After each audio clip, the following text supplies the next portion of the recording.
მოგესალმებით, მივესალმებით ჩვენს ძვირფას მაყურებელს, გაბედეს ეს ეპიზოდი. ჩემთვის განსაკუთრებულია, რამდენი კი არა, ბევრი მიზეზის გამო და მთავარი არის ის, იმიტომ რომ ძალიან ჩემს პირად გამოცდილებაზე დგას ის გამოცდილება, რომელზეც მინდა რომ სტუმრებთან ერთად ვილაპარაკო. ასევე სტუდიაში ჩემი სტუმრები არიან ადამიანები, ვინც დაახლოებით წელიწადსა და 3 წლის წინ გვერდში დამიდგნენ და მათი დახმარებით დავანებე მე სიგარეტის მოწევას, ნიკოტინის მოხმარებას დავანებე თავი და აგერ უკვე 1 წელზე მეტია ვაგზელებ უნიკოტინო უსიგარეტო ცხოვრებას. მინდოდა რომ ეს გამოცდილება, რაც მე მივიღე, ეს შედეგი ადამიანებისთვის გამეზიარებინა, ბევრი კითხვა მაქვს, იმედია რომ ყველა კითხვაზე პასუხს მოვასწრებთ და კიდევ ერთხელ ვამბობ რომ არა თქვენ მე დღეს ასეთი თავისუფალი ამ ნივთიერებისგან არ ვიქნებოდი. კოგნიტას დამფუძნებლები არიან ჩვენთან სტუდიაში როგორც იტყოდნენ, ჩემთან სტუმრად ნინო ბექაია და ნინო ბოლქვაძე. მოგესალმებით, ნინო არის ფსიქოლოგი, ხოლო ადიქტოლოგი არის ნინო ბოლქვაძე და მე მახსოვს მეგობრებო, პირველი გზა არის, მე მგონი შენ გესაუბრე, რომ სრულიად მოულოდნელად რომ რაღაც ამომიხდა რეკლამა, მე უკვე ძალიან ცუდად ვიყავი და რომ დავრეკე და რაღაც იმ პირველივე კონსულტაციიდან მივხვდი, რომ ძალიან დიდი მხარდაჭერის რაღაც ადგილი ვიპოვნე რა. სანამ ამ ძველ გამოცდილებას დაუბრუნდებით, პირველი გამხსნელი კითხვა ეგეთია, რომ მინდა რომ ამ ეპიზოდსაც ეგ დავარქვა რა. ხალხო, მოდით, ვითხარით. ნიკოტინი არის მისი მოხმარება რამე. ჩვევა, ცუდი ჩვევა, არის დამოკიდებულება და საერთოდ ნიკოტინი ნარკოტიკია?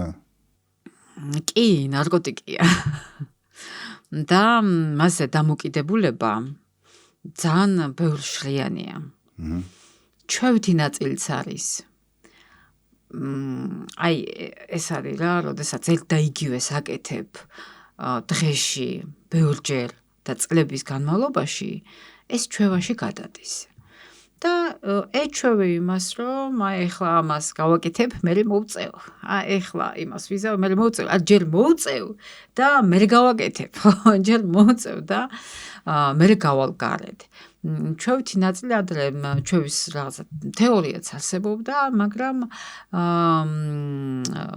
ძალიან ესეთი ცუდი როლი ითამაშა იმან, რომ აი ამ ჩვევით ნაწილს დიდი დრო და ყურადღება დაეთმო. და ჩვენ ყოფით ენაში გადავიდა როგორც მავნე ჩვევა, ხო? და არა და რას უნდა რა პარიტეტი დაირღვა? დაიკარგა, რომ ეს არის სირთულეების დაძლევის მექანიზმი ფსიქოლოგიური.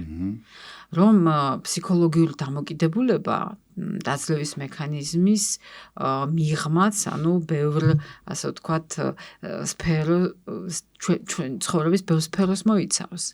რომ ეს არის ასევე ფიზიოლოგიური დამოკიდებულება. ამ 6 წლის განმავლობაში იმდენი განსუფრებული თვალები ნანახი მაქვს, რომ ადამიანი ხვდება, რომ ეს ფიზიკურ დონეზე რაღაც ნივთიერება მუშაობს და რაღაცებს ცulis ქიმიურ პროცესებს მის ორგანიზმში, ბიოლოგიურ პროცესებს მის ორგანიზმში და გაოგნებულია. უამრავი ადამიანი მოსულა ჩვენთან, რომ არა მე არ ვარ დამოკიდებული. ჩემთან ეს უბრალოდ ჩვევა, მავნე ჩვევა. და მიუხედავად იმისა, რომ გევახსოვრება, რომ ძალიან პირველი შეხვედრები დატვირთულია იმით, რომ შევატრიალოთ, ხო, აი ადამიანის ეს გავაგებინოთ, რომ ეს დამოკიდებულება და წარმოდგენების რაღაც ცვლილება რომ მოხდეს და მაინც ბოლო სესიაზეც კი ჩვევას იყენებს, იმიტომ იმდენად გამჯდარია, იმიტომ რომ ჩვევა უფრო მსუბუქია, ხო? ეხლა მივეჩვიე, გადავეჩვიე, რა პრობლემაა, ხო? ანუ ჩვენ ფსიქიკა როგორც ჩანს, ასე გვიცავს. ეხლა ყოველდღე რო ვდგებოდე დილით და ვიაზრებდე რომ ეხლა ჩემ ორგანიზმში რაღაცებს დრამატულად უცვლია ამ მოწევით, ხო? მაშინ გამიჭირდება აი აქვე ისევ შენთან ნიკოტინი თქო ვამბობთ რომ არის ნარკოტიკი გამკლავების მექანიზმი ზუსტად ისე მუშაობს როგორც ალკოჰოლის ან ნარკოტიკის შემთხვევაში დაახლოებით ზუსტად ისე არა მაგრამ დაახლოებით მექანიზმი ერთია თვითონ ნიკოტინი როგორც ვიცით არის რაღაცა ტოქსინი ხო ეგ ნივთიერება რა არის ნარკოტიკულ ნივთიერება აი შეიძლება თუ არა რომ დავაკვალიფიციროთ და რანაირი ნივთიერება როგორ მოქმედებს რა სხეულზე ნეიროტოქსინია ნერვულ სისტემის მიმართ ტოქსიკურად მოქმედებს აღახსნებს ანუ სტიმულატორთა კლასიდან არის სადაც იქ კოკაინია კი კი და აღზნებადად ანუ მოქმედებს ნერვულ სისტემაზე თუმცა მის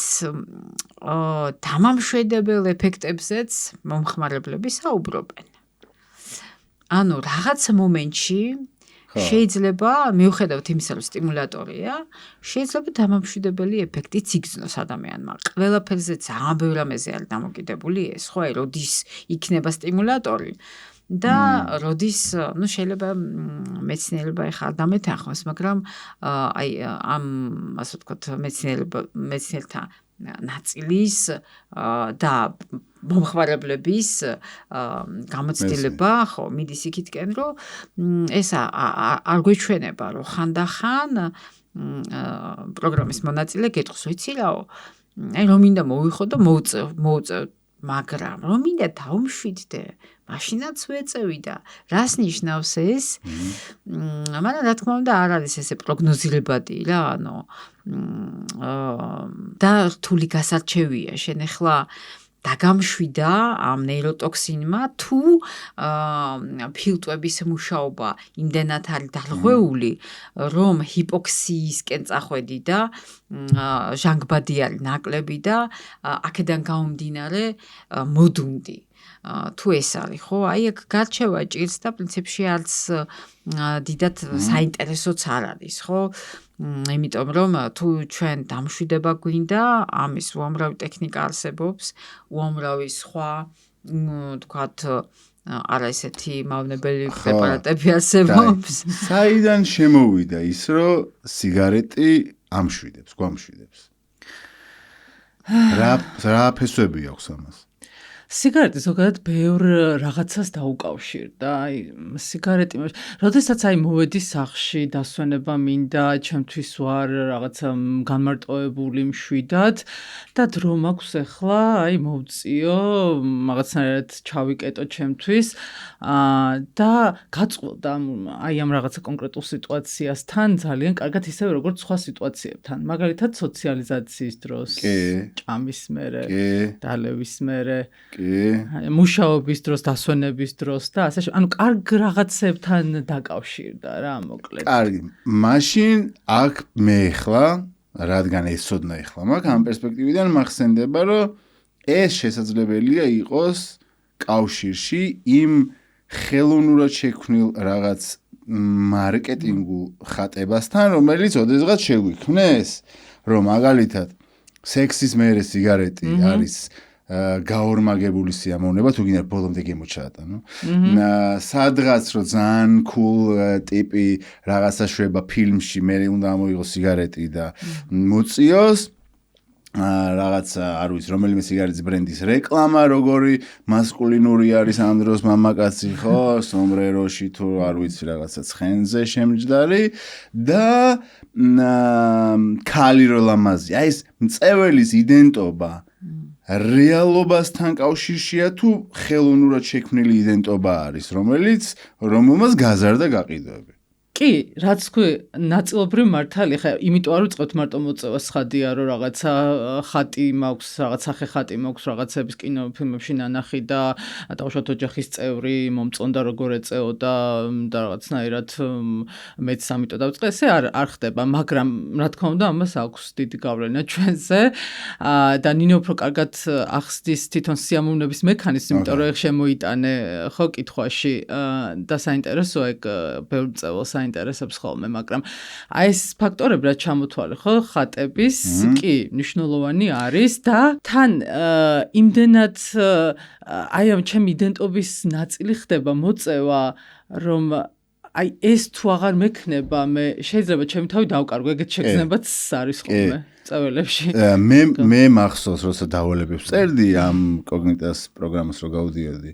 წეველის იდენტობებში რეები მაქვს ჩამოწერილი და ერთ-ერთი პირველი რითაც დაინგრა აი მართლა აი ეს რო გავთავისუფლდი რო აღარ ვიყავი მიჯაჭვული ამ იდენტობასთან რომ რავი მაშინაც მქონდა გაზიარებული რომ ყველაზე ლამაზი ფოტოებში რო გამოდიოდი სიგარეტი უნდა მჭეროდა და აი ცოტა ჩაფიქრებული სანდრო ხან მწერალი ხან მოფიქრალი და ეს სიგარეტი თითქოს კომბო იყო, აი ხო X2 იყო ყველაფრის რა, აი აორმაგებდა ეფექტს, ხო?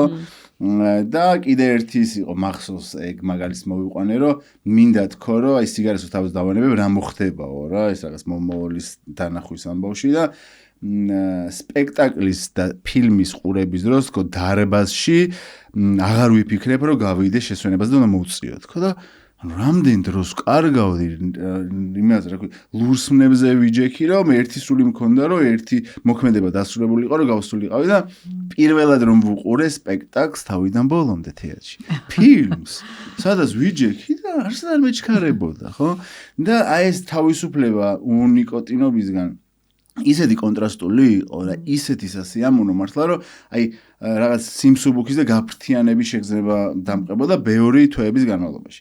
ეხლა ერთი კითხვა, რაც ალბათ ბევრს საინტერესებს. რატომ იწყებენ მოწევას? აი წარმოვიდგინეთ ბავშვი, არა აღჯერ ფილმი ნანახი, ბავშვი რაღაც 12 წლის ასაკში, ყველაზე ადრე როცა იწყებენ, რა ხთენს ამაზე ისეთ გავლენას, რომ ბავშვი რომელსაც ჯერ რეკლამა შეიძლება არ ქონდეს ნანახი, რატომ იწყებს მოწევას? ხო, ბევრი რაღაც ახდენს გავლენას ჩვენ მოწევის დაწყების გადაწყვეტილებაზე და გააჩნია რა ასაკში დავიწყეთ. ხო, ეხლა თინეიჯერობა ახსენე, ამ ასაკში, როდესაც იწყებს ხშირად დაკავშირებული არის რაღაცნაირად დასრულობა დიდ ბიჭობასთან, დიდ გოგოობასთან. ეხლა მე მაგალითად 90-იანებში ვსწავლობდი სკოლაში და მაშინ ვერ იმეგობრებდი ვიღაცებთან თუ არ ეწეოდი, ხო, რაღაცა სოციალური სტატუსის განსაზღვრელი შეიძლება, ხო. შეიძლება ისე არა, მაგრამ ხო, ეგრემ ზაფხულში შეიძლება არა, მაგრამ არის. ხო, აი თინეიჯერობაში დაახლოებით აი ესეთი რაღაცები ხა. მე მაგალითად რომელმაც ცოტა დასრულ ასაკში დავიწყე შედარებით მოწევა, ხო, მეც ყოფილი მწეველი ვარ. ჩემ შემთხვევაში აი ორი ფაქტორი მე როდესაც ამაზე დავფიქრდი, ორი ფაქტორი იყო გადამწყვეტი. პირველი ეს იყო რომ სტრესი რაღაცა სტრესი შემხვდა და მოდი აი იმ მომენტში ჩემი ყველა მეგობარი ეწეოდა აბსოლუტურად და კარგად მახსოვს აი ეს სახეხატები ახსენე ხო, როდესაც ნერვიულობდნენ ჩემი მეგობრები და გაორმაგებული ეწეოდნენ და აი ამოტივდივდა ეს რაღაცა იმიჯი, რომ აი ვა სტრესის დროს მოდი მოვწევ და უკეთესად გავხდებ. რა თქმა უნდა ესე არ მოხდა, მაგრამ ერთი მოვწიე, მერე მეორე მოვწიე, მესამე და ნუ როგორც ხდება ხოლმე, ხო, გავხდი დამოკიდებული. ამიტომ აი ეს პლუს ამას კიდე ხა აი რაღაცნაირად მინდა ესეც ვახსენო აუცილებლად, წეღავ ვისაუბრეთ ცოტათი მარკეტინგულ ნაწილზე, ხო, ისეა ჩვენთან მოწოდებული სიგარეტიც, ვეიპიც, აიქოსიც და ისე შეფუთული ლამაზად, რომ ხო, მაგასაც აქვს მნიშვნელობა კი. მე დღეს მეფიქრებოდა რა ატყობა აქ რომ უნდა ვსულიყავი. რომ აი რატომ მოვიხმართ საერთოდ და არა მხოლოდ სიგარეტს. რასაც ფსიქოანალიტიკოსები ჭრდილს ეძახიან, ანუ ჩვენი ნაწილს, რომლის მიღება გვიჭირს, ანუ არც თუ ისე სასიამოვნოდ რომ გამოიყურება და ესეთი ინსტინქტებზე დაფუძნებული ჩვენი მე, ხო? რომელსაც უჭირს სხვა ადამიანებთან ურთიერთობა, უჭირს მიიღოს ასე ვთქვათ, სხვა ადამიანის ჭრდილი და უპასუხო სიკეთით თან ამ დღეებში რაღაცა ქრისტიანობაზეც ბევრს ფიქრობ და გასაგები მიზეზების გამო და თუ რას აღიქვამენ ხო აი ამ იდეის მიღმა ადამიანები და ვფიქრობ რომ ჩვენ იშვიათად გვასწავლიან რომ კი ჩვენ ეს ჭრდილი დაბადებიდან ყავს, ცოტა ბოროტი ტიპია და ჩვენ ის უნდა გავიცნოთ და მივიღოთ და გავაუმჯობესოთ. და არ გავექცეთ, ხო? არ გავექცეთ, ხო. ანუ ჩვენ იმ მეს რა, რომელსაც ბევრი ცუდ რაღაცა ფიქრი შეუძლია და გაკეთება შეუძლია. ხო და ეს შერიგება შენ სისუსტეებთან ბავშვობიდან უნდა გვასწავლიდნენ თუ როგორ უნდა გავაკეთოთ. არა ის რომ ჩვენ ტრავმირებული საზოგადოება განსჯაზე არის დაფუძნებული რა და კი ბავშვობიდან ვცდილობთ რომ კარგები ვიყოთ, მაგრამ მარტო როცა ვჩებით საკუთარ თავთან ხო ვიცით რომ თქვათ ეგრე არ არის რა, როგორც წარმოვაჩენთ ჩვენ თავს და აი როგორ უნდა იყოს და როგორ არის ამ ორ შორის იმხელა ასე ვთქვათ უბსკრულია ხანდახან და არც იცის ადამიანმა რომ რა უნდა გააკეთოს რა და მათ შორის აი ეს თემა შემოდის რომ აი მე მინდა რომ უკეთესი ადამიანი ვიყო, მინდა რომ აღარ მოიხმარო და უფრო პასუხისმგებლიანი ვიყო, უფრო შრომისუნარიანი ვიყო, მაგრამ არ გამომდის და რომ არ გამომდის, ხო, ისევ სისუსტეს მახსენებს, ხო, ეს. და აქაც არ მასწავლიან, კაცო, როგორ გავაკეთო რა, რა გავაუმჯობესო, რომელი უნარები უნდა გავაუმჯობესო, რომ მიზანს მივაღწიო. ამიტომ ესეთი ჩაკეტილი წრე არის და ალბათ აი მაგ ბავშვობაში რასაც ლაპარაკობ, მნიშვნელოვანია რომ ვინ არის ავტორიტეტი, იმიტომ რომ ხანდახან ის წრე არის რა, სახლში რაც არ უნდა გითხრან, შენი სამეგობრო წრეში შეიძლება ვიღაც ერთი იყოს უფრო ავტორიტეტული რა.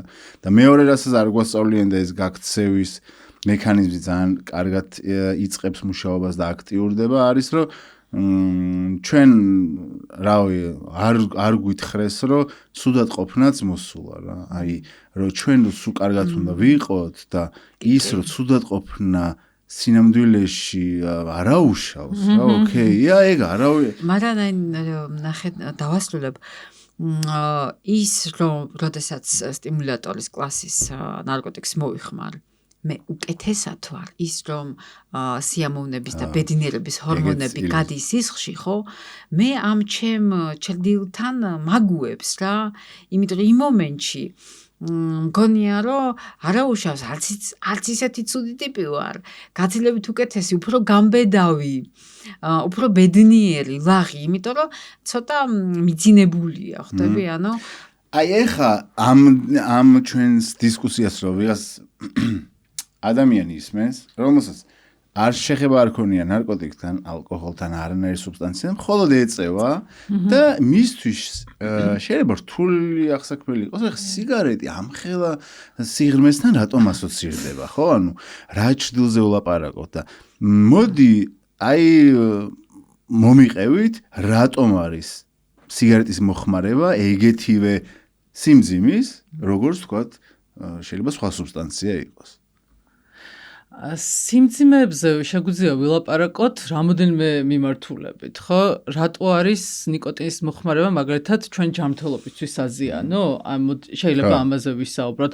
რატო არის ნიკოტინის მოხმარება პრობლემა ჩემი მაგალითად ფსიქოემოციური მდგომარეობისთვის ამ მიმართულებითაც შეგვიძლია ვილაპარაკოთ, მაგრამ ძალიან საინტერესო კითხვა, იმიტომ რომ თამბაქოს ნიკოტინის მოხმარება არასდროს არ არის აღქმული შესაბამისად, კი. და აი როცა მინდა მაშინ დავანებებ რა აი რას მელაპარაკები ხამდეს ხშირად ეხა ჩვენ გვერდზეც დავკომენტარებიათ აი ვიღაცის დავშოთ დაანება ვიღაცამ დავდეთ გავაზიარეთ ისტორია იმიტომ რომ ხა ბევრს უნდა რომ რაღაცნაირად мотиваცია ქონდეს სამოტივაციოდ ხო და აი რა მე დავანებე ჩემით და ეხა არ დამჭირდა არაფერი და შენ ეხა აქ რაღაცა რა ვიღაცასთან მიხვალ მაგას გამოსავალსაც უწერენ ხოლმე ხო და არ არის აღქმული იმ დონის საშიშად როგორიც არის. ხა სიგარეტზე ჩვენ ძალიან ბევრი რაღაცა ვიცით სინამდვილეში, დაგროვდა ინფორმაცია მეცნიერებაში და ვიცით რომ ფაქტიურად არ არსებობს ორგანო, რომელსაც არაზიანებს, ხო? რაზეც გავლენას არ აქვს. და ალბათ იმიტომ რომ ზიანი აქვს ძალიან მომავალში, ეხა არ არის ესეთი ხილული როგორც თქვა ნარკოტიკის შემთხვევაში, რა? ხო, ეგ კიდე სადაოა. ეგ სადაოა, ხანდახან პირიქით. ხო, როგორ გამოიხატება მაგალითად ყოველდღიურ ცხოვრებაში, ხო? აი ეს ზიანი. შეიძლება ადამიანს კონდეს ყოველდღე თავბრუსხვევა და საერთოდ არ დაუკავშიროს ეს სიგარეტს. კაი, მაშინ აქვე უცბად რა ნიშნები არის თუ შეგიძლიათ რომ თქვათ რომ აი რაღაც აი ამ სამ კომპონენტს თუ აკმაყოფილებს, ესე იგი მყისიერი საფრთხიან ეხლავე უნდა მიხედოს. თუ ეგეთი რამეც თუ ძალიან ინდივიდუალურია. იცი რა, რომ გადავშალოთ დიაგნოზთა ეს კრებული, რომელიც გადახედვა ხდება ხოლმე პერიოდულად, იქ აღმოვაჩენთ დიაგნოზთა ნუსხას. რაც თამბაქოზე დამოკიდებულება გართულებული შაკიკით, გართულებული ასთმით, გართულებული და ეს არის იმხელა, ძალიან მოულოდნელი იყო, მეც ყოფილი მწველი ვარ და მეც მეგონა, რომ დასაწყისში უკავშირებდი აი გრიპი მქონდა, აი დავიღალე, აი რაღაცა. ხო და ინტოქსიკაცია, ხო? ყველაფერს თავი რომ დავანებოთ, ეს არის ტოქსინი, რომელიც აი გულის რეოვის შეგრძნებას იწვევს, ხო, ადამიანს ცოტა მომწვანო ფერი ადევს. რატომ? იმიტომ რომ ორგანიზმში ეს ტოქსინი მუშაობს. მუდმივი შხამის მიღებით გამოწვეული ის ინტოქსიკაცია, ხო. გულის რეოვის შეგრძნებას უმქონდა და რო ვეკითხებოდი მათ შორის ექიმებს, ნახველა ხომ არ არის გაღიზიანებული და ეკითხათ ჩემთვის რა, ეხლა 20-30 ღერი, ან პრაქტიკულად სულ ვეწეოდი, რა 15 წუთში ერთხელ ვეწეოდი და რა ვიცი, რა რომელი ორგანო არ მქონდა წყობიდან გამოსული, აი ეხლა 59 წლის ასაკში თავს უფრო ჯამთელად და შრომისუნარიანად გრძნობ და ენერგიულად ვიდრე 20-25 წლის ასაკში და პრაქტიკულად ყველაზე ისეთი წლები, რომელიც ყველაზე ენერგიული უნდა ყოფილიყო, ყველაზე ჩავარდნილ წლებად მეკცა. კოგნიტას ეხა ორივე მახსენეთ რომ ყოფილი მწველები ხართ. ძალიან პატარა ისტორია როგორია კოგნიტას შექმნის და ეს პროგრამა მე ვამბობ რომ 5 ნაბიჯის არის თქო, მაგრამ ეხა 12 ნაბიჯი ვინც არის 5 ნაბიჯი, პირველი ნაბიჯი და მე 6 ნაბიჯი, აი ხალხი იბნება, ვეუბნები რომ იმასთან კავშირში ნაბიჯები თქო და არ არის, მაგრამ 5 ნაბიჯი, რატომ ქვია 5 ნაბიჯის პროგრამა? ხო, პროგრამა შეიქმნა ესე რომ ეხა მეც ნინოც ყოფილი მწველები ვართ და მე მქონდა მაშინ დაახლოებით 6 წლის წინ, მე დაახლოებით 2 წლის დანებებული მაქვს ამ დროს სიგარეტის თავი და მეც და ნინოც ფაქტიურად ახლობლებში ვავრცელებთ არამწეველობას, ვეწევით აქტიურ აგიტაცია პროპაგანდას არამწეველობის. თქვენ როგორ დაანებით ამ პროგრამის დახმარებით თუ არა? ცალკე სხვადასხვა აი ესე პროგრამა რასაც ქვია, ასე არ დამინებებია მე პირადად, ნინო დამეხმარა ასევე და ჩემთან ცოტა პირიქით იყო, აი მაგალითად კოგნიტაში ხო 5 ნაბიჯის პროგრამის ფარგლებში ჯერ მუშაობ ფსიქოსოციალურ დამოკიდებულებას და ბოლოს ფიზიკურად უკვე წყვეტენ მონაწილეები მოწევას, მე პირიქით ჯერ შევწყვიტე და მე ვიმუშავე ფსიქოლოგიურ ხო ნაწილზე. და მოკლედ ერთ დღეს გადავწყვიტეთ რომ მოდი რახან ასე ვეხმარებით ყველას და რაღაც ამნიშნულოვანია ეს ჩვენთვის და მოდი აი რაღაცნაირად ორგანიზებული ფორმა მივცეთ ამას ყველაფერს და შეიქმნა ორგანიზაციულ სამართლებრივი ფორმა მიეცა. მე წახვალე შესასწავლებლად ადიქტოლოგია. და დაიწყო პანდემია. მალევე და გადავედით ონლაინ. ხო, ის მანამდე ჩვენი სისუსტე, რაც მე გარდაიქნება სიძლიერეში. მე ესე დამემართა, იმიტომ რომ ქადაგების მიმართ მიდრეკილი ვარცად და რაღაცა გაუმჯობესება ჩემ ცხოვრებაში თუ დგება. მე ვეღარ ჩელდები და ეს ბუზიარებ ხოლმე უამრავი ადამიანი, ვინც შემხვდა ჩემ ცხოვრების გზაზე, ვხედავ რომ ლაპარაკით ანებებენ. მე არ დამინებები, არავის უსაუბრია ჩემთვის, მე ძალიან ვიწვალე რა, გავხდი ავად, ხა ამის ფორმატი არ გვაქვს რომ ყველაფერი მოუყვე, მაგრამ გადარჩენ დაზიანებული ვარ თამბაქოთი ადამიანი და გადარჩენილი. იცი რა გვაქვს, იმიტომ რომ შენ ძალიან მძიმე აუტოიმუნური დაავადება შეხვდა, ხო? და ის რა ქვია და ამ არჩევანის წინაშე დადექი არა ან სიგარეტს თავსანებებ ან რაღაცა თულდება. ანუ ფუნქციური ხო ვერ ვიყავი 28 წლის ასაკში ესეთი ბრუტალური სიმპტომები წამოვიდა და მხოლოდ ეხლა გავიგე რომ მაქვს ლუპუსი, ანუ წითელი მგლურა. საკმაოდ ვერაგი ცუდი დაავადება, მაგრამ ჩემ შემთხვევაში მსუბუქად მიმდინარეობს. ახლა წარმომიდგენია რა ხდება, როდესაც არ არის მსუბუქი. და 28 წლის ასაკში, ანუ ფეხზე დგომა მიჭირდა, სიარული მიჭირდა, კუნთების ისეთი სისუსტე მქონდა, რომ აი კალმით წერა მიჭირდა, კოგნიტური უნარები დაქვეით და თავბრუსხვევა მუდმივი, თვალებში გაორება, ანუ ძალიან გავდა multiple sclerosis სიმპტომებს. იმიტომ რომ თავის ტვინში წარმოედგინე დემიელინიზაციის უბნებიც კი გაჩნდა, ეს არის, სადაც ნეირონები კვდებიან. პერიფერიული ნეიროპათია, ანუ რავი, აი რომ უამრავი სიმპტომატიკით მიდის, თრომბოზი მქონდა, გადავიტანე ღრმა ვენის და რაღაც ერთი კვირა არ ვიცოდი გადავჩებული თუ არა.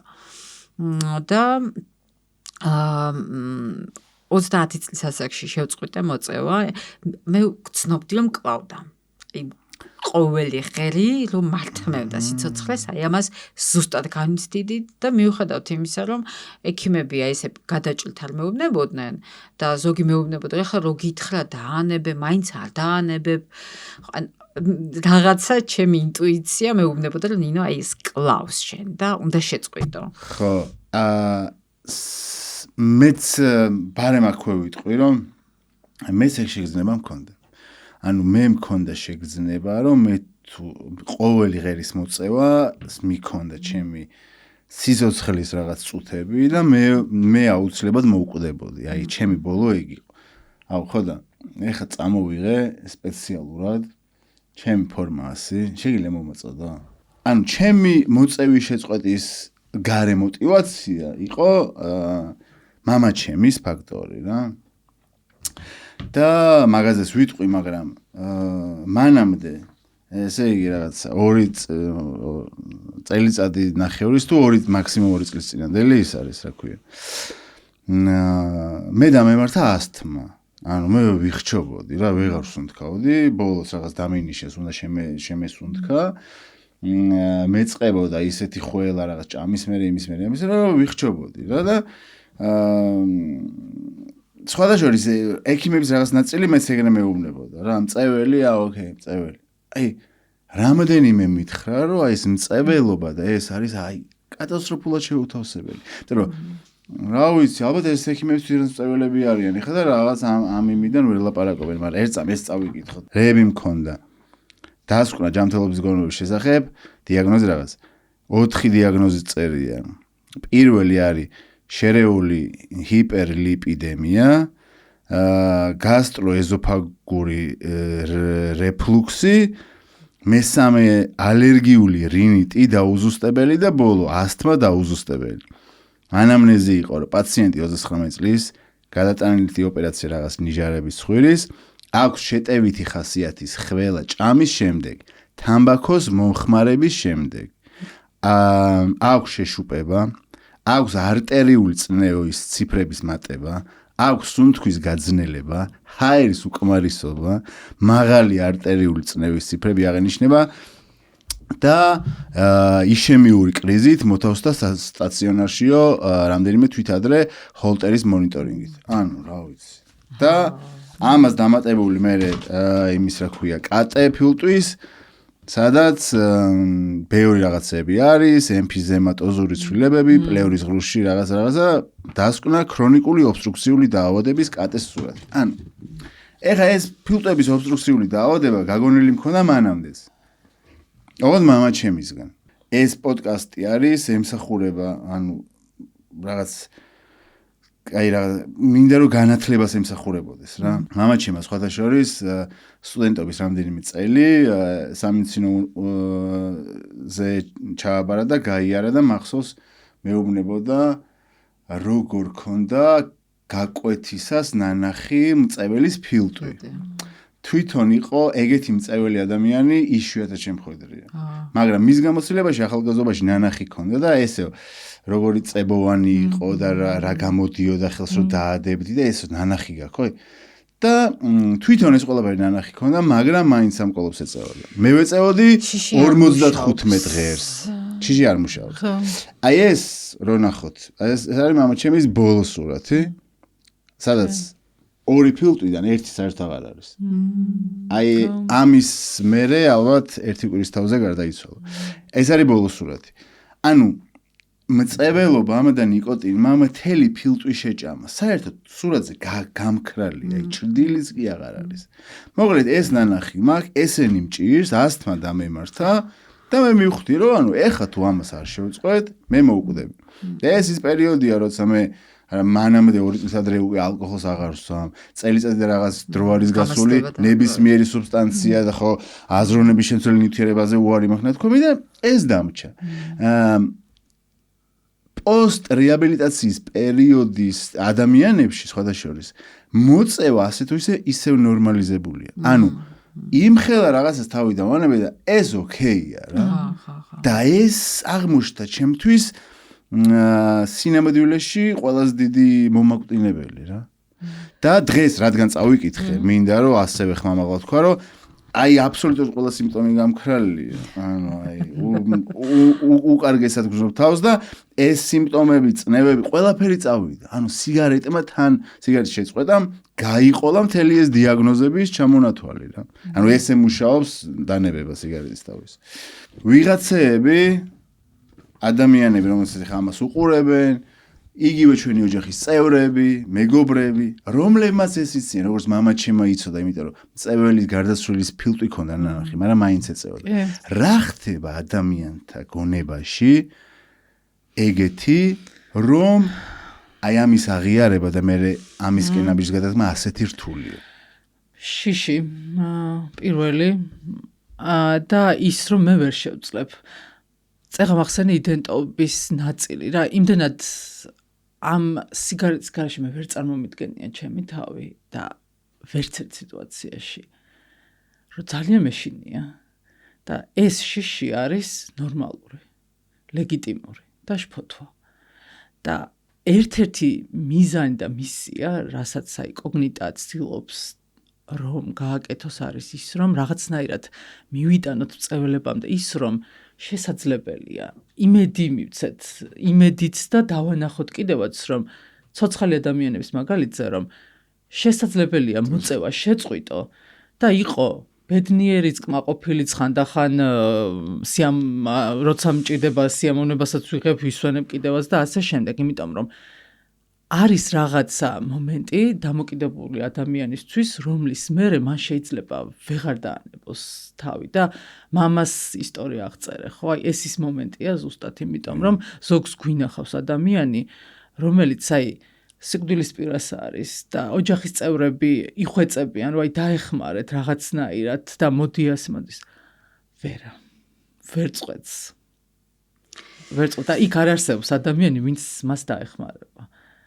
არავის არ უსურვებ აი დამოკიდებულების ამ ეტაპზე მივიდეს. ეზანახო და ალბათ მაგ დროს რა მეც მივიღე ეს მისი არჩევანი იყო რომ გაეგზელებინა და პასუხისმგებლობაცაც მაშინ ადამიანი თვითონ იღებს ამ შედეგს. რთული არჩევანზე საუბარი მაშინ როდესაც დამოკიდებული ხარ ნივთიერებაზე. ცოტა რთულია, ხო, იმიტომ რომ ხა თუ მე არჩევანი რო იყოს, ხო, თვა ჩემ არჩევანზე არ არის მანდ. ცირა, ხომ ესე პესიმისტურადაც არ ვიტყოდი რა. არა, საერთოდ არ ვარ პესიმისტური, პირიქით, ანუ ჩვენთან მოდის ის ადამიანები, რომლებიც უკვე აი მიუხედავად იმ შიშისა და ყველაფრისა უკვე გადაწყვიტეს და მზად არიან. არა, სხვა რაღაცას ვამბობ. ანუ არჩევანთან დაკავშირებით. რომ მისი არის თუ არა. ანუ დაავადება.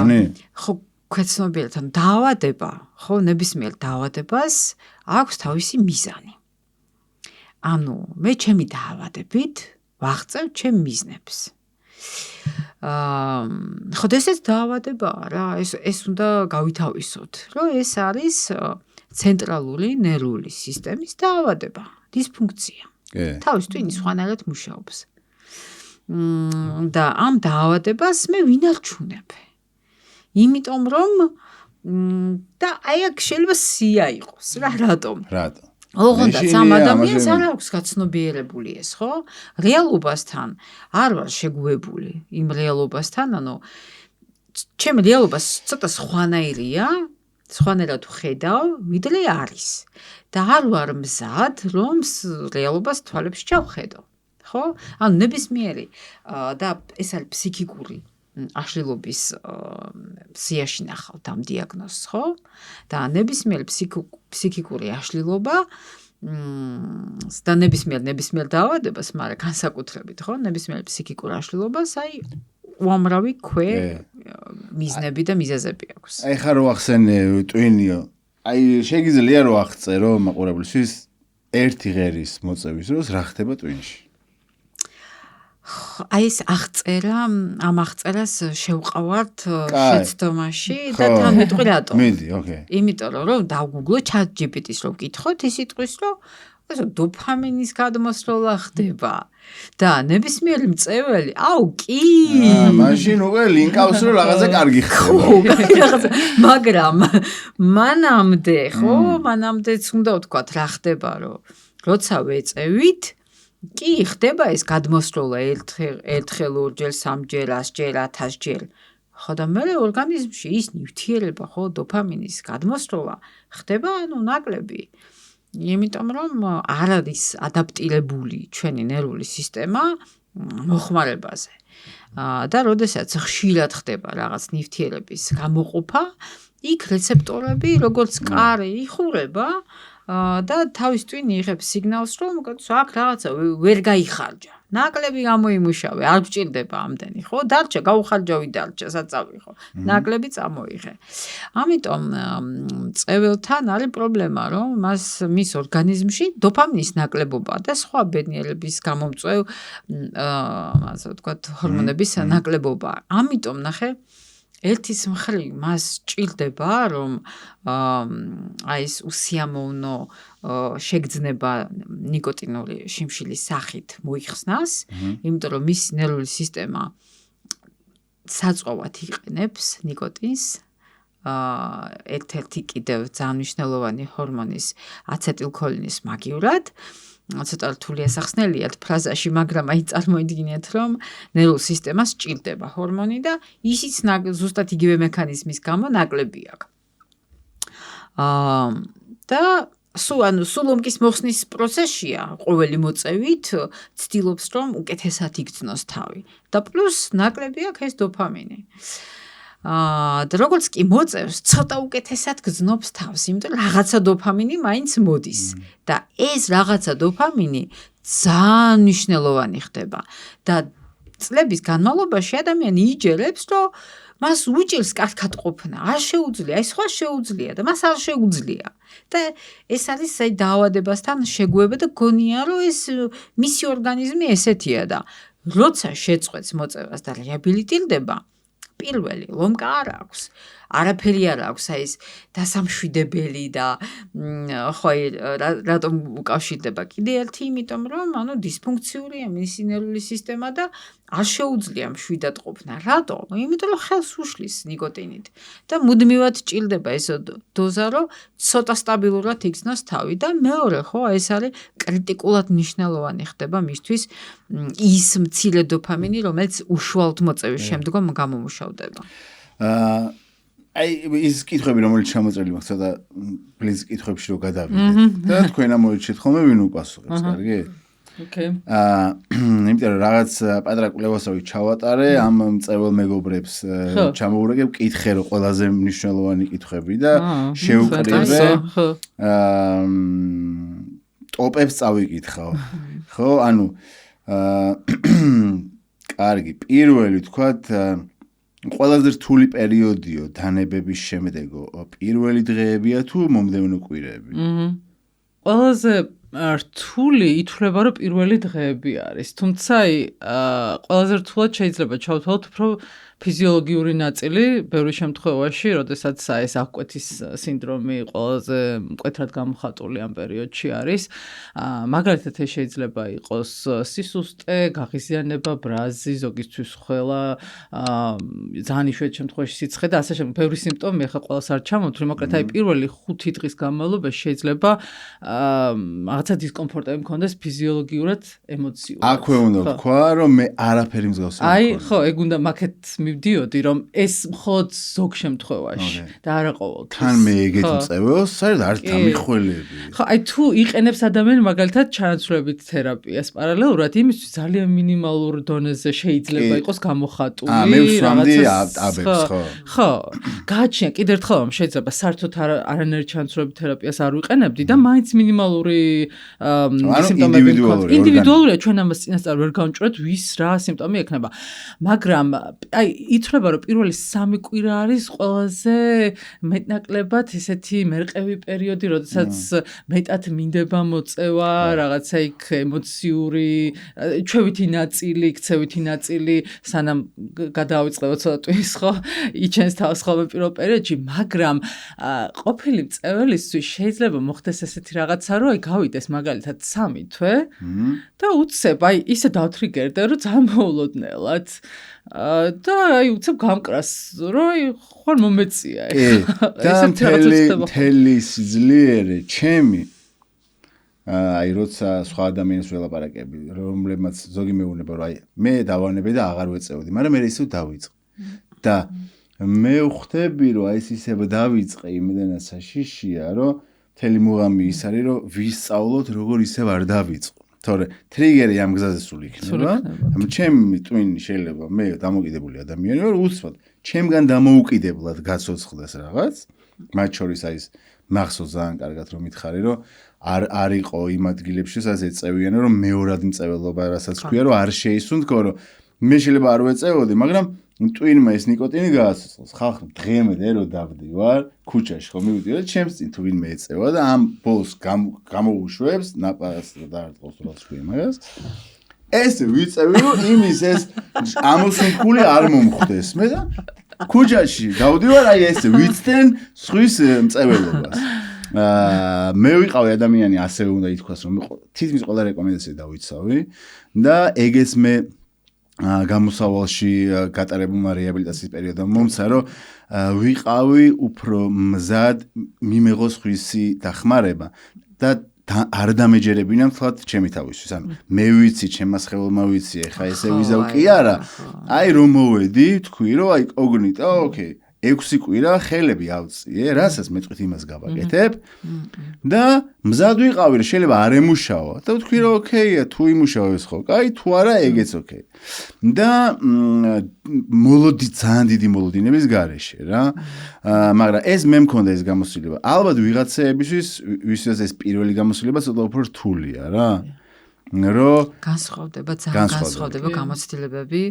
არიან ადამიანები, რომ აი ეს შეწყვეტენ და არანაირი სირთულე მათ გზაზე, რა ვიცი, მე 6 წელია მაინც კონტაქტი გვაქვს და ანუ არასოდეს არ დადგება ის მომენტი, რომ ძალიან გაუჭირდება. არიან ადამიანები, რომ თავიდანვე ძალიან უჭირთ, ან რამოდენიმე თვის მერე უჭირთ, ან რამოდენიმე წლის შემდეგ უჭირთ რაღაც სიტუაციამ დაათრიგერა. ძალიან განსხვავებული გამოცდილებები. მთავარი არის რა, რომ რელაფსის პრევენცია ასეთი რამ არსებობს და ჩვენ ამისთვის ვემზადებით, ხო? ანუ რელაფსი ნიშნავს დაავადების დაბრუნებას, ანუ ჩავარდნას. ხო. თუმცა ჩავარდნა, აი ხო, რელაფსი ხო, როცა ასთმა გვაქვს და ანუ ბრუნდება ნებისმიერი დაავადება, მაგალითად ჩემ შემთხვევაში ხო, ანუ ლუპუსი ახლა რემისიაში ვარ, თუ სიმპტომები ბრუნდება, რას ვაკეთებ? ვიწყებ მოქმედებას, ხო, მკურნალობას ვიწყებ. აქაც ზუსტად იგივეა, ხო? და უბრალოდ სიმპტომები უნდა ვიცოდეთ რა არის.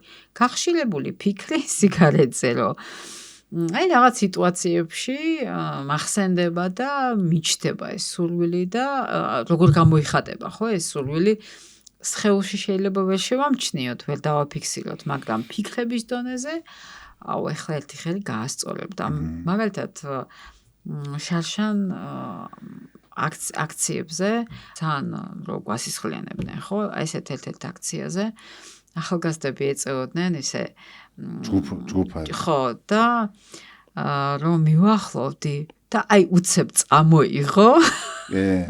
ანუ რამდენი ხანია, თითქმის 20 წელი არ ვეწევი, ხო, და პროგრამის დამფუძნებელი ვარ და აი როგორ წამოიღო, იცი? აუ, ეხლა ერთი ხელი როგორ გაასწორებდა, თქო და ხო, მეხსიერება კი. მეხსიერება, ეს ფაილი მანდ დარჩება და არ წაიშლება და პრობლემა არა, მთავარი არის რა, რომ შეგვეძლოს რელაპსის პრევენცია, ხო? და ალბათ აი მაგ ტრიგერზე ჩვენი რეაქცია არის რას ვახვედრებ? ვიცი? მიკვირს ახლა უკვე. კი, და რას ვახვედრებ? მე მაგალითად რას ვახვედრებ? ჩემს არჩევანს, იმიტომ რომ ახსოვს რომ მე თუ ავირჩი არამწეველობა, მე ვიცავ ამ არამწეველობას ყოველ დღე. ანუ აი ყოველ ჯერზე ეს არის რომ მახსენდება რომ ანუ ეს ხო ჩემი არჩევანის ამბავი. მე დღეს ამ წუთას შემიძლია ამოვიღო და მოვწიო. მე ხო ვინმე იარაღით არ მადგას სპეციალურად რაღაც ჩაკეტილ სივრცეში ხო არ ვარ და თუ ჩემი არჩევანის ამბავია, მაშინ მე ვამბობ რომ დღეს მე ისევ არამწევლობას ვირჩევ. კიდე ერთი რაღაც მინდა გავიხსენო და რამდენად დიდი მნიშვნელობა აქვს. შუაში ვიყავით პროგრამის, მე მგონი შენ გამომიგზავნე ეგრეთ წოდებული აფირმაციები რა და დავიწყე ამის ნელ-ნელა მოსინჯვა. დილით რომ დგებოდი, ძაღლს ვასეირნებდი, ყურსას ვენებს ვიკეთებდი და ვუსმენდი. შენი ძალიან ნეტარი ხმა, რომელიც ძალიან კარგი იყო და იმის მერე აი რაღაცა მანტრასავით ჩამრჩა რა. მე დავიწყე სუნთქვა ღრმად და ყოველ ჩასუნთქულ და მოსუნთქულზე ხედავდი რომ ბული არ მომდიოდა და ჩასუნთქვის დროს წარმოვიდგენდი ჟანგბადით და რაღაცა გემრიელი, ლამაზი, სუფთა ჰაერით გაჯერებული რაღაც მასა რომ ჩამდიოდა.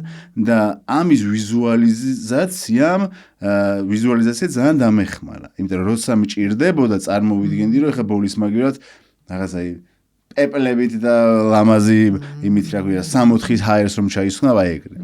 აფირმაციების სწავლა თქვა ვიღაცა არ არის პროგრამაში. მაგრამ დაანება. როგორ შეიძლება რომ სახლის პირობებში აი პროგრამის მიღმა ეს აფირმაციები შეგვიძლია რომ ჩვენ მოვიგონოთ და საკუთარ თავს სულ ახსენოთ?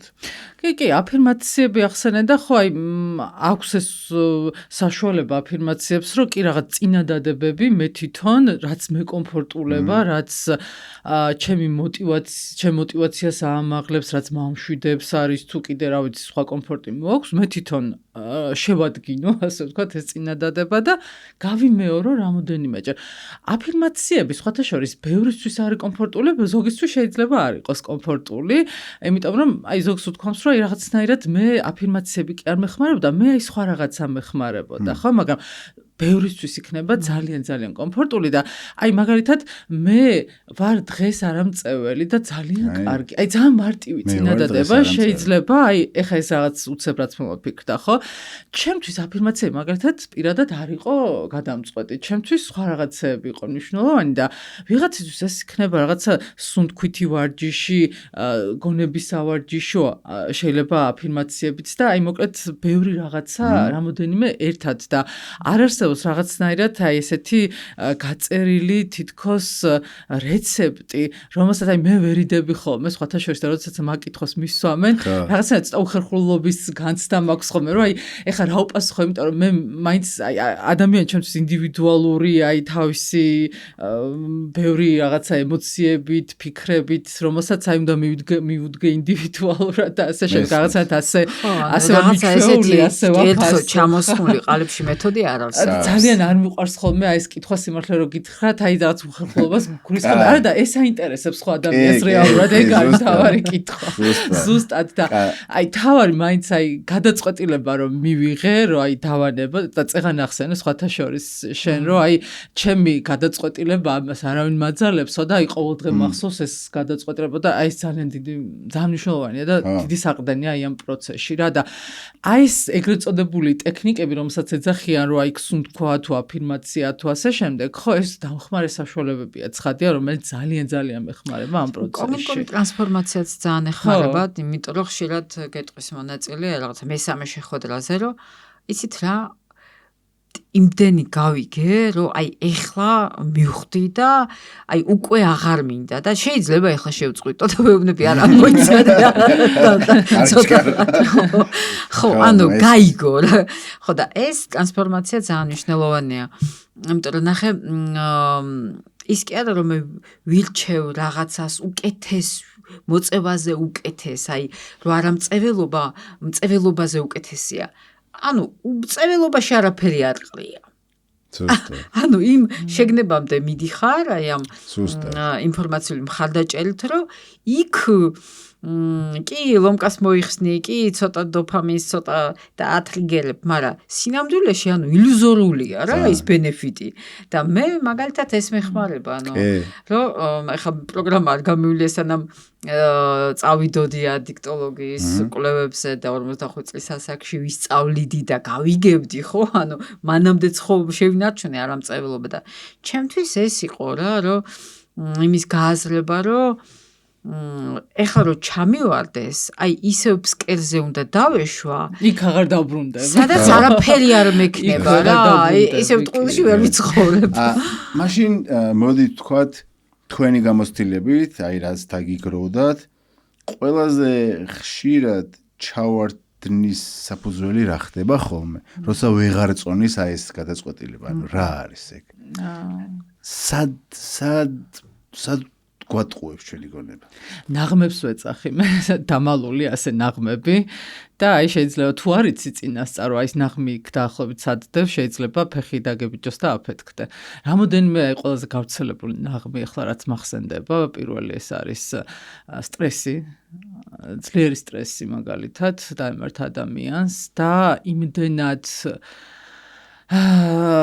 შეაზანზარა მისი ცნობიერიც და ყველაშრე ასე ვთქვათ, რომ აი ამან გადაწონა და კოგნიტური უნარები აბსოლუტურად თუნ გადავიდა უკანა ადგილას სადღაც და ну ბევრ რაღაცა ხდება იქ სინამდვილეში, მაგრამ ну სტრესი არის ერთ-ერთი მნიშვნელოვანი ფაქტორი, რაც იწვევს ჩავარდნას. წონა. გავრცელებული გამომეტანა. ხო, მოიმატած წონაში შეიძლება ეს არ იყოს რაღაცა დიდი მატება, მაგრამ ნახეთ აი ტვინის მოტყუება ახსენე და ტვინი ცდილობს ამ დროს რომ უკვე გაკვალული გზით იაროს რაღაცნაირად რა.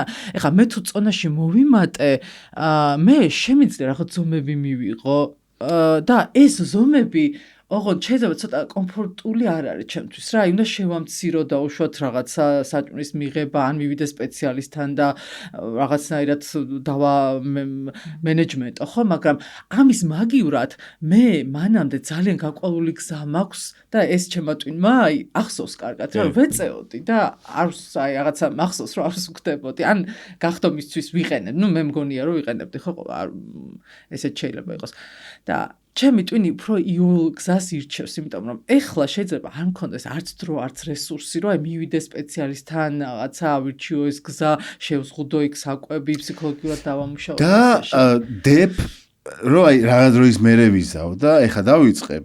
ხო, ისე დავიწყებ. შეიძლება ხო, გადადებაც ეს ესეთი ხალხია. რა უნდა გავაკეთოთ, რომ აი იმ წუთას აი ეგ პირველი ღერი არ მოუწიოთ რა. რა შეიძლება რომ გააკეთოს ადამიანმა?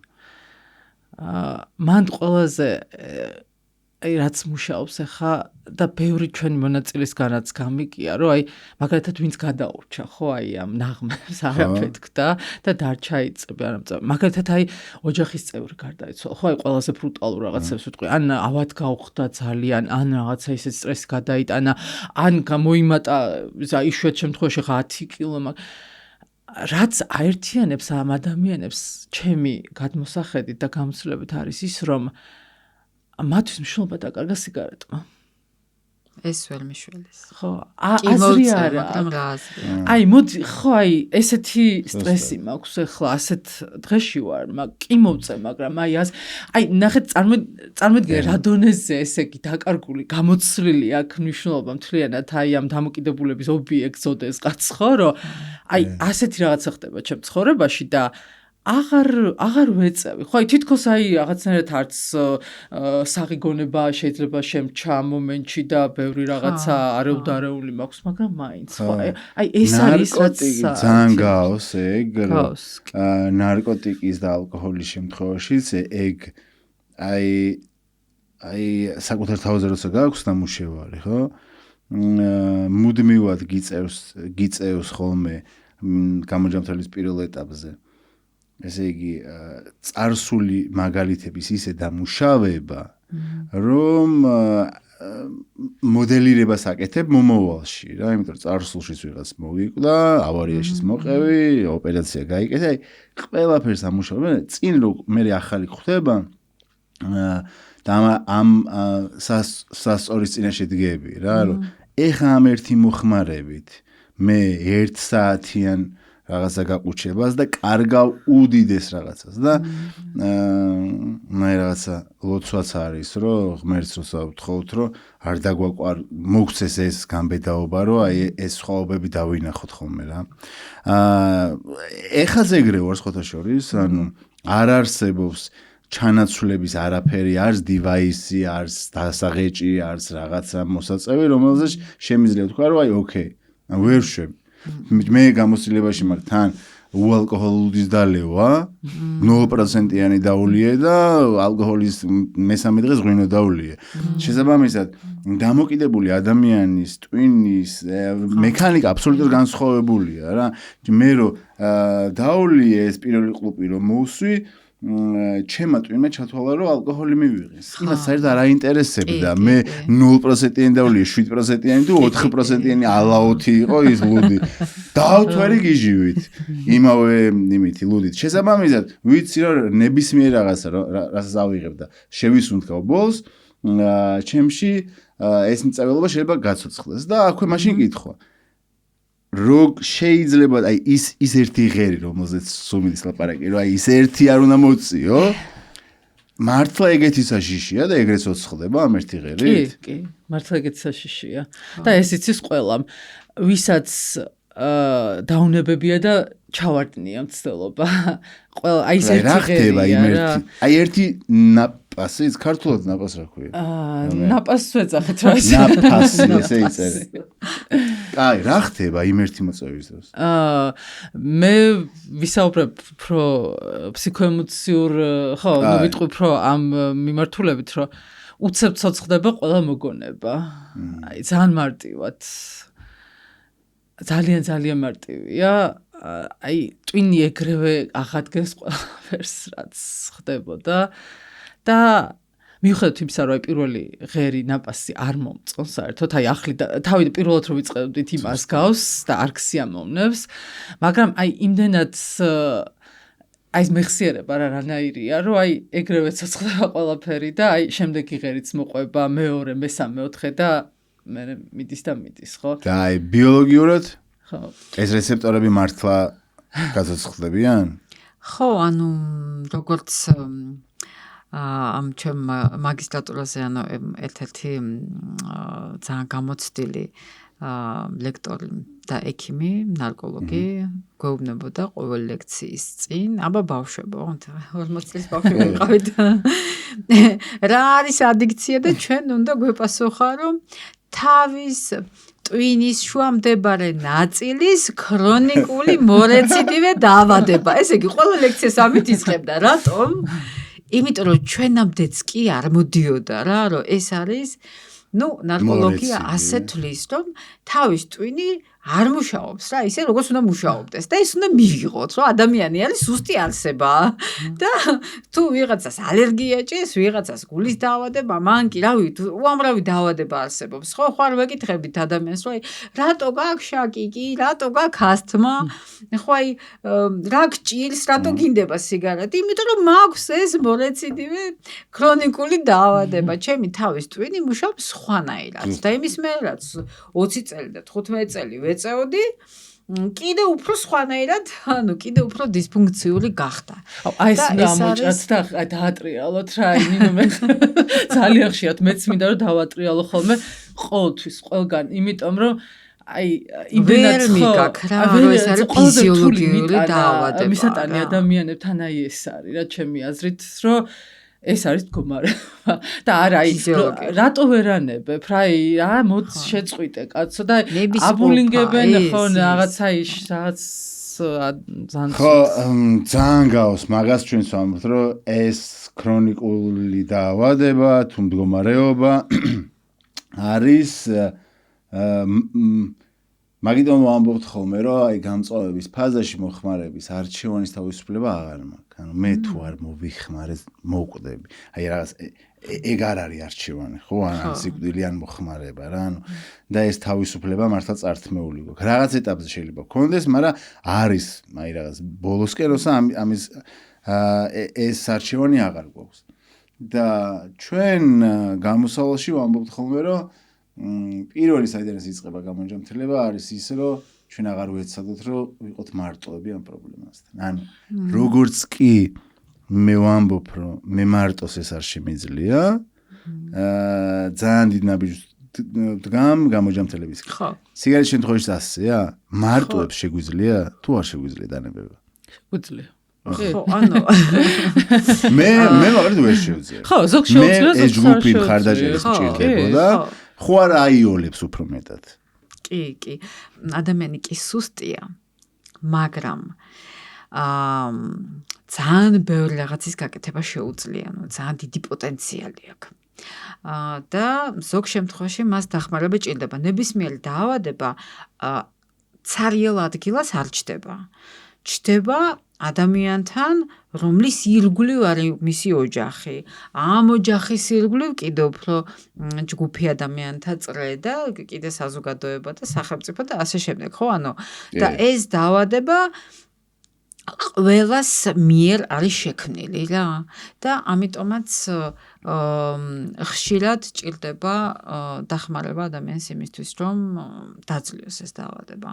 იმიტომ რომ თუ დისფუნქციური არის ოჯახი და ოჯახის წევრები შორის კომუნიკაცია არის ან აგრესიული, ან უხეში, ან გულვებელყოფილია ერთმანეთის ემოციები და საჭიროებები, იქ რა თქმა უნდა შფოთვაც მეტი აქვს, დეპრესიაც მეტი, ხო, ეს ფსიქიკური აშლილობების შანსი რო გქონდეს მეტია, მეტი ტრავმებია, ხო, ანუ ტრავმები, ფსიქოლოგიური ტრავმები ძალიან დაკავშირებულია მოხმარებასთან, მათ შორის სიგარეტის მოხმარებასთან, ხო, ადამიანი მოიხმარს იმიტომ რომ უნდა რომ უკეთესად იგრძნოს თავი, უნდა რომ შვება იგრძნოს, ხო?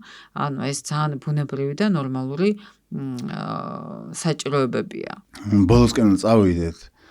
ძალიან ბევრი კითხვა პასუხისმგებელი დამჭა და თუ ვინმეს დამატებით პასუხები ჭირდებათ, შეგვიძლიათ რომ თქვენ მოგწერონ.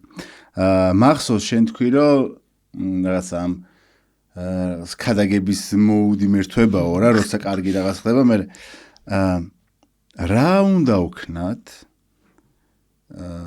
ვიქადაგოთ? აი მე ხანდახან ადამიანს უყურებ და რომ ეწევა, აი ეს გამჭვირვალედ ხედავ მის სხეულს, როგორ ჩადის ეს ფილტრს, როგორ ედება ეს საშინელი ტოქსიური ბუღი და აი მინდა რომ აი ხო არ გინდათ ეხლა რა თქმა უნდა ამას არ ვაკეთებ რა. რამდენად მნიშვნელოვანია რომ ჩვენს ახლობლებს, მეგობრებს, აი ვისთანაც ეს საზღვარი არ არის ეგეთი strict რა. ველაპარაკოთ ამაზე. თუ ჩვენი თავის დანებება უკვე არის მათთვის მაგალითი და როცა მათ მოუნდებათ, იცოდნენ რომ ჩვენ მათ გვერდში ვიქნებით. თუ ცოტა ქადაგებად ჩავრთოთ. ნუ მე განსხვავებული. ჩემი გამოცდილება გაგიზიაროთ. ხო, ეხა ფსიქოლოგი, რა თქმა უნდა, გვეტყვის, რომ უნდა დავიცვათ, ასე ვთქვათ, რაღაცა ხაზები. ნუ, მაგრამ ჩემ გამოცდილებაში ასე არის. თავიდან ცოტა უფრო მეც ვბედავდი. და აი პირდაპირ ვიწყებდი საუბარს, რომ იცი რა, ეხლა ხდება ეს შენთან და ამის არიდებად შეგიძლია და ინახე ხოლმე, როგორი იყო მათი რეაქცია მაგ დროს? რეაქციები სხვადასხვანაირი, ეხლა ზოგისთვის არასასიამოვნო. ყველაზე მაქსიმუმ რა შეიძლება მოხდეს, ხო, ამ შემთხვევაში. შემდეგ გავიგე, რომ არსებობს თურმე ესეთი მიდგომა, რომ შენი ერთ-ერთი მთავარი რომ არ ავნო ადამიანს, ხო? იმიტომ რომ თუ ესეთი უხეში ჩარევით, შეიძლება ჩაიკეტოს და შეიძლება აღარ იფიქროს დანებებაზე და ხო, აი ყველაზე ცუდი რა შეიძლება მოხდეს, ხო? შეიძლება ხელი შეუშალო. იმიტომ რომ ადამიანი იცავს თავის პიროვნულ საზღვრებს. და თუ ვიღაცა ესე ჯიუტათან ხო ხო ან აგრესია გაუჩნდება შენს მოწოდებაზე და ის იმუშავებს არ არის ხა იმ ფაზაში დანებება არც ფიქრობს რატო ხუთი ნაბიჯი რატო იმიტომ რომ ქცევის ცვლილების თეორიის მიხედვით ხო შენ შეიძლება იმყოფებოდე იმ მდგომარეობაში რომ არც კი ფიქრობ დანებებაზე ხო აი როცა უკვე იწყებს ადამიანი მოხმარების შეწყვეტაზე ფიქრს. აი აქ უკვე დამხმარე რესურსი ხარ მისთვის, ვინც საუბრობ. აი შეიძლება მოგისმინოს და აქეთ კითხვებით მოგმართოს. ეს პროგრამა მაშინ მუშაობს, როცა ადამიანს უნდა თავის დანებება? პროგრამა მუშაობს იმისთვის, ვინც იმ ფაზაშია, რასაც ვეძახით, რომ აქვს გადაწყვეტილება მიღებული. მყარ გადაწყვეტილება აქვს მიღებული. თუ არის ფიქრის წინარე ფაზაში, ფიქრის ეტაპზეც შეიძლება და აი გადაწყვეტილება მოყვეს პრინციპში უკვე აი ჩამოყალიბებულია თითქმის აი მაშინაც, მაგრამ სხვა ეტაპზე ვერა, ხო, იმიტომ რომ მე თუ არ მაქვს მყარ გადაწყვეტილება მიღებული, ვერც შევალ ამ პროცესში და თუ შევედი ამ პროცესში, ძალიან დიდი ალბათობაა იმის, რომ შუაგზიდან გამოვედი შუა პროცესს. ნინო თუ შეგიძლია რომ ითხრა, როგორ უნდა ველაპარაკოთ ჩვენს შვილებს მოწევაზე? ანუ რომლებიც სკოლაში, ქუჩაში სამეგობრო ეწევა, ვეიპები, ფერადი, სხვადასხვა ფერებში იყიდება, ამაზე კონტროლი არავის არ აქვს, მაღაზიები მაინც ყიდიან, არავის პირადობას არ ითხოვს, ეს არის ყველა მისცის რომ ეს ხდება. დივაისები არის, ზოგს კალკულატორი აქვს, ზოგს ტელეფონი აქვს ჩამონტაჟებული შიგნით, ღერიან, უკრავენ ფერადად ინთებიან და აი, რა უნდა უთხრა?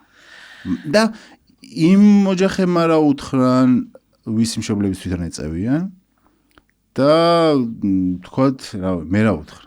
ხო, რთული ამბავია ცოტა, იმიტომ რომ პირველი რეაქცია, როდესაც მშობელი იგებს, რომ შვილი ეწევა, არის ძალიან მძაფრი და ბუნებრივია, ხო, აი უცებ ძალიან ნერვიულობ, რომ ჩემი შვილი ეწევა, ვიცი, რასაც აკეთებს დაახლოებით და აი ეს მძაფრი ემოცია ხშირად გამოიხატება ჩხუბში ხოლმე. ან დანამუსებაში, რომ აი შენ თუ არ შეწყვეტ მოწევას, აი მე ესა და ეს დამემართება, ან ესა და ეს მოხდება, რაც სამწუხაროდ არ მუშაობს ხოლმე. და გასაგებია კიდევ ერთხელ ამ მშობლების, იმიტომ რომ შეიძლება მეც ეს რეაქცია მქონდეს, რომ გავიგო, რომ ჩემი შვილი ეწევა, მიუხედავად ყველაფრისა. ყველაზე ეფექტური ალბათ არის ის, რომ მე თვითონ ვეცადო, რომ მაქსიმალურად შევაგროვო ინფორმაცია, რასთან მაქვს საქმე და შემდეგ უკვე ბავშვთან, ეხლა ბავშვისთვის ჯანმრთელობის საკითხი არ არის მნიშვნელოვანი და მას ვერ ვეტყვი, რომ აი, იცი რა, გიორგი, შენ აი ესა და ეს დაგემართება თუ მოწევას არ შეწყო. არ აინტერესებს. შეიძლება მიუდგე იმ ნაწილში, რაც მისთვის აქტუალური და მნიშვნელოვანია. ვიღაცისთვის ეს შეიძლება იყოს სპორტი, გარეგნობა, რაღაცა კიდე მიღწევები. აი აქედან გამომდინარე ჯობია რომ ვუთხრა რომ აი შენ თუ პრევენციაზე საუბრობდა ხო სანდრო უფრო მეტად რომ აი როგორ გაუთხრა იმისთვის რომ არ დაიწყოს ხო ეგეც არა მე მგონია რომ პირიქით უფრო აი როცა ეწევა ხო ეგეც ცალკე მნიშვნელოვანი საკითხია რომ ეწევა რა რეაქცია გქონდეს ჩვენ ოჯახებს ხო რეაქცია მაქვს საფრთხე მაგრამ გამოხატვაშია აი ხო და იმისთვის რომ ეგ არ მოხდეს რას ვეუბნები რა არის message box ხო აი მშვიდად წყნარად რომ აი იცი რა კი ვიცი რომ ეწევი დავუშვათ მაგრამ აი რაში შეგიშლის ხელს რა გექნება რა აღარ გექნება მიუხედავად იმისა რომ მე ვეწევი თუ არ ვეწევი ხო მე მახსოვს ჩემი 5-6 წლის იყო მაშინ ჩემი შვილი როგორ მოდიოდა აი ახალი დაწყებული ქონდა კითხვა მოქონდა კოლოფ სიგარეტის რომელსაც მოწევა კლავს და მეუბნებოდა რომ ნახე რა წერია და მაჟრიალებდა ეხეს მაჟრიალებს რომ და საშინელი დანაშაული შემოვდიდა რომ მე ვარ მამა რომელიც თანხმდები რომ ჩემმა შვილმა წაიკითხოს რომ აი ეს კლავს მაგრამ მამა ამას აკეთებს და ამას ვაყურებინებ თქო რა და ეგეთ გარემოში ხო და ეხლა მე რო გაიზარდა რომ მეკითხებოდა რომ შენო სიგარეტს მოწევა რატო დაიწყეო აი არ ვიცი რატო უთხარი ეგ რა და ეხლა მინდა ვთქვა ეგეთი რაღაც მომაფიქრდა რომ მე რომ სიგარეტს მოწევა დავიწყე თქო კოლოფებს არ ეწერა გაფრთხილებად ჩემ დროს არ ეწერა რომ მოწევა თორე არ დავიწყებდი თქო რა და აი ეხლა თქო აწერი ეხლა ცნობილია ხო რა ვიცი და ის არის რა ქვია ძალიან უბრაზდები რამდენიმეჯერ შენიშნა მივეცი მაღაზიებს ვინც ატანდა ამ ბავშვებს მაგრამ მე ისი გაკეთება შემიძლია ხო ანუ ვერ ვიქნები რაღაც კომისარი თუ რაღაცა პოლიციელი რომელიც ამას აკრძალავს რა და რა ვიცი არ ვიცი ვისაუბრეთ თუ არა იმ ყველაფერზე რაზეც მინდა ლაპარაკი სუსუ ბოლოსკენ შეჯამების ამბავში რაღაც აი 2 წუთიანი ადამიანები რომლებიც ეხლა ეწევიან სიგარეტს იტანჯებიან ძალიან უნდა თავის დანებება ან გადაწყვეტილებას ვერ იღებენ და ვინც ეხლა ამ ეპიზოდს ნახავს რას ეტყოდით რითი გაამხნევებდით რომ იქნებ დაეხმაროს ეს თქვენი ნათქვამი და მიმართვა გადაწყვეტილების მიღებაში ну პირველი რა სიგარეტის გარეშე ცხოვრება არსებობს ცხოვრება სასიამოვნოა და აგერ ვარ თამის მოწმეები ხო იმიტომ რომ მეც ანუ ვერ წარმომედგინა რომ აი დილით რა ვდგებოდი აი დღე როგორ უნდა დამეწყო რა აი დილა სიგარეტის გზა ყავის გარეშე წარმოუდგენელი იყო ხო და აი გადალახვადია და გაცილებთ უფრო მეტად სასიამოვნოა ფხიზელი ცხოვრება ზოგადად გაცილებთ უფრო კარგია რა ანუ შეგრძნების დონეზე ფსიქოლოგიურად ფიზიოლოგიურად და ყველანაირად თუ რამე დისკომფორტი მოდის ეს ნიშნავს რომ დასამუშავებელი არის რა ანუ ასე ვთქვათ, რამე თუ გაწუხებს ამ დროს, ხო, აი, კი ხარ არამწეველი, მაგრამ აი რაღაცა აზრები თუ შემოგდის და რაღაცა ტანჯველი თუ არის, ხო, ამის მოშორება შესაძლებელი არის. ფსიქოთერაპია აგვარებს ამ საკითხებს და სიმპტომატურად, ხო, აი, სხვა დაავადების დროს, ხო, არ გავრბივართ, ანუ და არ ვეუბნებით ექიმს ვაიმე დამაბრუნეთ არ მინდა რემისიაში ვიყო იმიტომ რომ ნუ რა ვიცი ღძილები მაწუხებს ხო რას ვაკეთებთ ხო ანუ სიმპტომატურად ვსვავთ წამლებს მივდივართ სპეციალისტებთან და ვაგვარებთ იმ პრობლემებს რომელიც შეიქმნა იგივე წონის მომატება ხო თქვა თუ წონაში მოიმატა ადამიანმა რას აკეთებს მიდის სიმპტომატურად და იღებს მკურნალობას იღებს დახმარებას ნამდვილად მე ჩემ ცხოვრებას ყოფ ორ ნაწილად რა მანამდე მწეველი რო ვიყავი და ქერო მიტანჯებოდი და 30 წლის შემდგომი პერიოდი თავისუფლება რომელსაც იღებ ადიქციისგან თავისუფლება არის ყველაზე დიდი მონაპოვარი და არ მიღელს არაფრად ამ მდგომარეობის დაკარგვა შეიძლება ეს იყოს მოტივაცია. ერთს დავამატებდი ძალიან კარგად მესმის რასგან იცდის ახლა ადამიანი ვინც ეწევა აი რა შიშები აქვს რა ფოთვები აქვს ხანახარ როგორ ბრაზდება როცა უხსენებენ მოწევის შეწყვეტას რასაც ვეტყოდი ჩემი როგორც ყოფილი მწეველის გადმოსახედით არ ვიცი როგორც ფსიქოლოგია თუ რა ვიცი არ აქვს მნიშვნელობა როგორც ნინო ბექაია დაიწყეთ ფიქრი და მიიღეთ ნელა გადაწყვეტილება მიუხედავად ყველაფრისა იმიტომ რომ დრო არის ძალიან მნიშვნელოვანი. დრო არის შეზღუდული, განსაზღვრული და ნელ-ნელა, ნაბიჯ-ნაბიჯ მიდით გადაწყვეტილებამდე და შესაძლებელია ყველაფერი. მე როგორც პირველ პირში ვამბობ ამას, მე რახან შევძელი, სხვებმა რახან შევძელით, შეძლებს ბევრი. უბრალოდ ჭირდება დრო, სტრატეგიის შეცვლა, ხანდახან მუშაობა აუცილებლად და არ ხდება ეს ერთ დღეში და ორ დღეში, მაგრამ ეს ყველაფერი ამათ ღირს. კი, ნამდვილად. ძალიან დიდი მადლობა. მადლობა შენ სანდრო. თქვენი უზომოდ მაძლიერი ვიქნები მთელი ჩემი ცხოვრება. რაც არ უნდა მოხდეს. იმასაც უშვება რომ შეიძლება, მაგრამ დრო დავასრულო, ანუ შეიძლება როდესმე დაუბრუნდე მოხმარებას, ანუ მაგრამ სულ ვითხოვ ხოლმე რომ მომეცეს აი ეს რაღაც გონება გახსნილობა, რომ თუნდაც ეგ მოხდეს, ღმერთი დამიფაროს, მაგრამ რომ მოხდეს, შევძლო დაბრუნება, იმიტომ რომ სანამ ცოცხლები ვართ, ყველაფრის გამოსწორება შესაძლებელია რა. წიგნების თარო გვაგდა სტუმრებს ჩუქნი ხოლმე. კი და შემიძლია რომ მე აგირჩიოთ, მეორე ვარიანტია რომ შეგიძლიათ თქვენ აარჩიოთ. მე არ ჩვენი საშუალებას მოგცემდი. გიორგი კეკლიძე ყავდა სტუმრად და მე შემოგთავაზა რომ სტუმრებისთვის რომ იკითხეთ წიგნების პოპულარიზაციის ამბავში რაღაც წიგნებს გვიგზავნის ხოლმე ვარჩევ ამ წიგნებს სპეციალურ სტუმრებისთვის და მინდა რომ გადმოგცეთ სამახსოვროდ და კიდევ ერთხელ მადლობა გითხრათ რომ იყავით სტუმრები. დიდი მადლობა. ჩვენ მომავალ შეხვედრამდე, მომავალ კვირამდე გემშვიდობებით. მადლობა.